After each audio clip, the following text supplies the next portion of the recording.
بسم الله الرحمن الرحيم.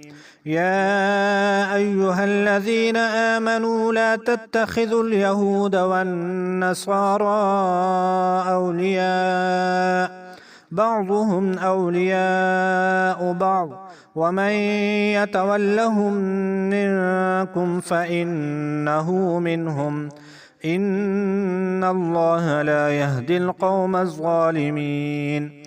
فترى الذين في قلوبهم مرض يسارعون فيهم